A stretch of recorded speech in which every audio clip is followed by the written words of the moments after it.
We looked 8 or 9 years ago at the data we were seeing with predatory lending happening in our communities. As staff, we brought that to the board and then asked how we could respond. And some of our initial response was with symposia to kind of cross-train, cross-talk around what we thought we were seeing with predatory lending. Mm-hmm. The board then pushed us to think about foreclosure more deeply than that, and we got real involved. Well, I think one of the blessings that we have is we have people on our board like Zeta Daniels, who obviously has a very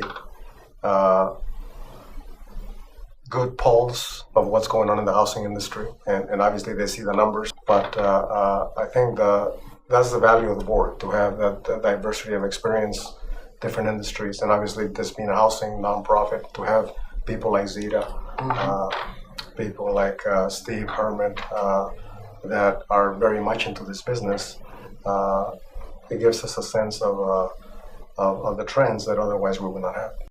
So I think having that type of insight, along with the experience that you have and the pulse that you get from all the thousands of people that we counsel here at NHS, gives us a sense of the trends that are developing, and that foresight, that the board had, along with your on the ground experience, if you will, right, and the idea to create the Center for Foreclosure Solutions, I think was very timely. And in fact, I think we were a little bit ahead of the curve, because that center was good to go when the brunt of the meltdown hit us. Yes, and it was. So, in a sense, we were ready for the onslaught, albeit to the degree that we could handle it. So, Sal, what do you think our role was in the foreclosure crisis and us getting started with that? I thought we played a significant and a small role at the same time. I mean, significant in the sense that we were able to help hundreds of families and counsel thousands, if you will. Small in the sense that the crisis was so large that we probably could have used 20 other NHSs like ourselves to make more of an impact, if you will. But I think, in retrospect, as we look back, certainly I think not only yours, but the team that you have and the team that we have on the board, the vision to kind of, in essence, foresee a meltdown. And sure enough, it happened. The foreclosure crisis was, for a group like ours, our time. It was our turn to respond, to be at bat, and to swing into that darkness and understand that we must respond. It was so mission-centric and so much something we could help with. Yeah. And I think, and I'm grateful for groups like ours being around. At the same time, it was the most humbling, heart-wrenching time we've ever seen, the worst housing crisis in our lifetimes, most of us. And probably we'll see in our lifetime. And I think the hope we saw was that neighborhood stabilization could come out of that.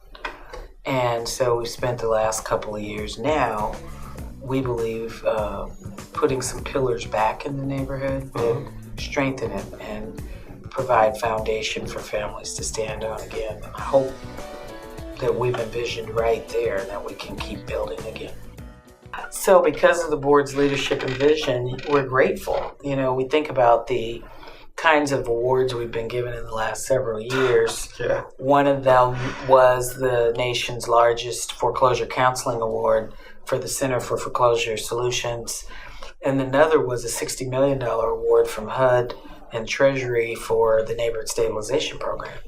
And I think we've got to really credit the board with their vision, leadership, pushing us through to get that kind of support. I got to tell you, as a board member, that was one of the happiest days of my life, because I knew happiest and scariest. Yeah, in many ways, and obviously we learned some lessons from Yes. that. And at the end of the day, as we look back today, the impact of that award was significant, not only on the families that we helped, but it's significant on our organization, because we learned a lot of lessons from that, of what the do's and don'ts of how we can get things done going forward.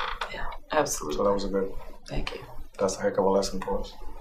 And as we come out of all of this now with the neighborhood stabilization efforts and trying to make sure communities truly get revitalized, now we're going to depend on the board again to help us think through and envision what communities look like that can be sustained and resilient at the same time.